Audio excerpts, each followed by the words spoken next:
नमस्कार, उत्तराखंड न्यूज में आपका बहुत बहुत स्वागत है। चलिए देखते हैं उत्तराखंड की 15 फटाफट बड़ी खबरों को।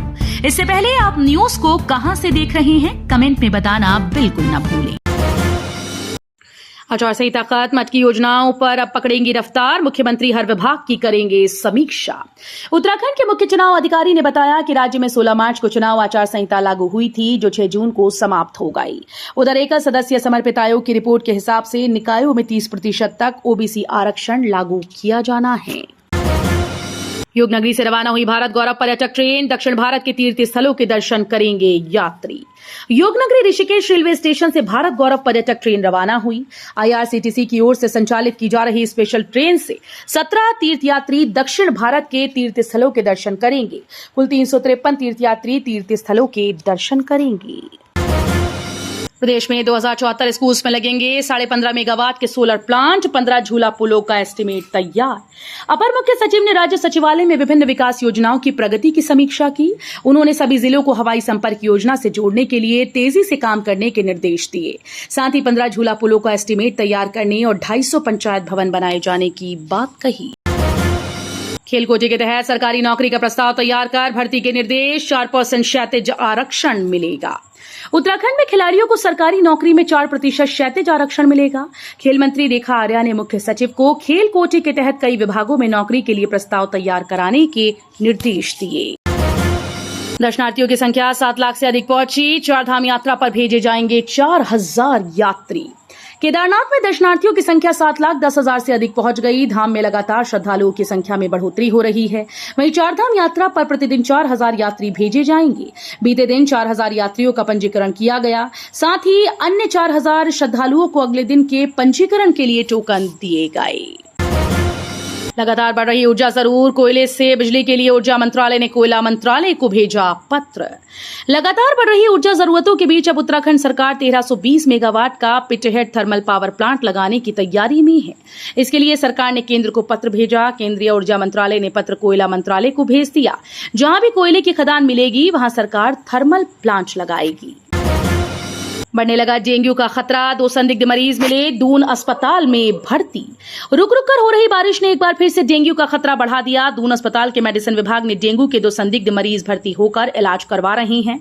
दोनों मरीजों की कार्ड टेस्ट रिपोर्ट पॉजिटिव आई और एलाइजा रिपोर्ट का इंतजार है। 1 अक्टूबर से प्रदेश की पुरानी बसेस को दिल्ली में प्रवेश नहीं, इन्हीं को मिलेगी केवल एंट्री।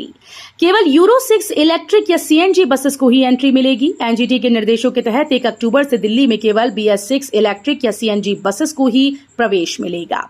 उत्तरांचल रोडवेज कर्मचारी यूनियन ने इस पर चिंता जताई है। पानी बिजली की परेशानी रोज की कहानी, लोगों ने खाली बर्तन लेकर किया प्रदर्शन, सुबह शाम कट रही लाइट। हल्द्वानी के खेड़ा में पेयजल किल्लत से परेशान हो रहे लोगों ने खाली बर्तन लेकर प्रदर्शन किया।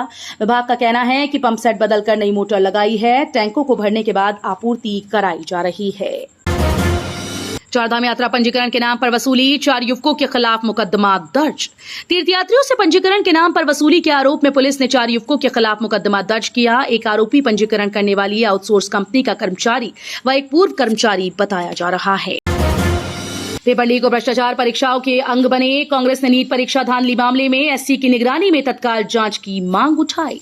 कांग्रेस ने मेडिकल प्रवेश परीक्षा नीट के नतीजे में हुई धांधली के आरोपों को देखते हुए इसकी तत्काल सुप्रीम कोर्ट की निगरानी में उच्च स्तरीय जांच कराने की मांग की। पार्टी ने नीट परीक्षा का पेपर लीक होने की शिकायतों की अनदेखी करने पर गंभीर सवाल उठाते हुए आरोप लगाया कि भाजपा की मोदी सरकार देश के युवाओं को धोखा देकर उनके भविष्य के साथ खिलवाड़ कर रही है।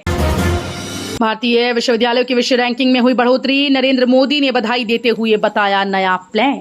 भाजपा के नेतृत्व वाली एनडीए के नवनिर्वाचित सांसद नरेंद्र मोदी ने भारतीय विश्वविद्यालयों की क्यूएस वर्ल्ड यूनिवर्सिटी रैंकिंग में सुधार पर सराहना की। उन्होंने कहा कि उनकी सरकार ने पिछले दशक में शिक्षा क्षेत्र में गुणात्मक बदलावों पर ध्यान केंद्रित किया। साथ ही सरकार अपने अगले कार्यकाल में रिसर्च और प्रगति को बढ़ावा देने के लिए और भी अधिक काम करना चाहती है। डबरानी के समीप पहाड़ी से गिरे भारी बोल्डर, गंगोत्री हाईवे क्षतिग्रस्त, लगा 4 किलोमीटर लंबा जाम। डबरानी के समीप शुक्रवार सुबह पहाड़ी से बोल्डर आने के कारण गंगोत्री हाईवे क्षतिग्रस्त हो गया, जिस कारण हाईवे करीब 1 घंटे बंद रहा। सूचना मिलने पर मौके पर पहुंची बीआरओ की मशीनरी और मजदूरों ने सड़क से बोल्डर हटाने का कार्य शुरू किया। राष्ट्रपति मुर्मू से मिल नरेंद्र मोदी ने पेश किया सरकार बनाने का दावा, 9 जून को लेंगे पीएम पद की शपथ। लोकसभा चुनाव में जीत दर्ज करने के बाद राष्ट्रीय जनतांत्रिक गठबंधन अब सरकार बनाने की कवायद तेज कर दी है। नरेंद्र मोदी इसी सिलसिले में राष्ट्रपति भवन पहुंचे। मालूम हो कि एनडीए ने सरकार बनाने का दावा पेश कर दिया और सभी समर्थक सांसदों की लिस्ट राष्ट्रपति को सौंप दी। स्पेस स्टेशन पहुंचते ही खुशी से झूम उठी सुनीता विलियम्स। अंतरिक्ष में डांस करते हुए वायरल वीडियो। भारतीय मूल की अंतरिक्ष यात्री सुनीता विलियम्स का एक वीडियो सामने आया है जिसमें उन्हें स्पेस स्टेशन पर डांस करते देखा जा सकता है। महिला की उम्र 59 साल बताई जा रही है। सुनीता विलियम्स ने साल 2007 और साल 2012 में भी अंतरिक्ष की यात्रा की थी। तो ये थी उत्तराखंड की 15 बड़ी खबरें। रोजाना ऐसे ही सबसे पहले अपडेट पाने के लिए चैनल को सब्सक्राइब करना बिल्कुल ना भूलें। साथ ही वीडियो को लाइक भी कर दें। धन्यवाद।